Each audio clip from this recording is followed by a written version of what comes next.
From sexy to hunk, yan ang naging transformation ni Kapuso actress Sanya Lopez para sa kanyang guesting sa programang Wish Ko Lang. Excited naman ang aktres sa marami pang projects na gagawin niya after Encantadia. Panoorin natin to. Hindi kulang ang pamantayan sa pagiging reyna. Ang Sangre Danaya noon, lesbian na ngayon? At hindi lang yan, isa siyang clown at basketball player pa.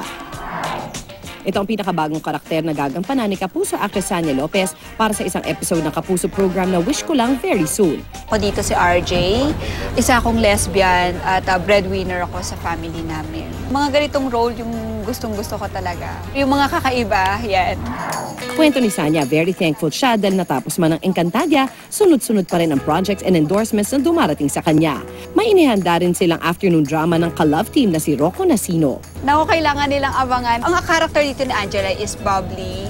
Yun. At the same time, sobrang mahal na mahal niya yung pamilya niya. Yung tipong gagawin niya yung lahat para lang may balik ang lahat sa dati. Pero bukod sa pagkukwento ng kanyang bagong blessings, may ipapakita pa raw si Sanya this morning. Yan ang kanyang taping bag essentials. Naka-backpack ako ngayon.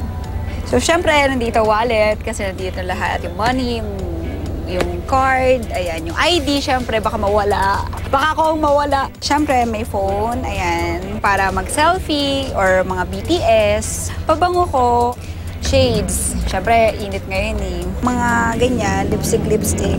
Para kahit wala kang makeup, basta meron kang lipstick, go ka na agad. And contact lens. O mga kapuso, nabitin ba kayo? Para sa update sa inyong paboritong celebrities, tutok lang palagi dito sa Unang Hirit para everyday happy!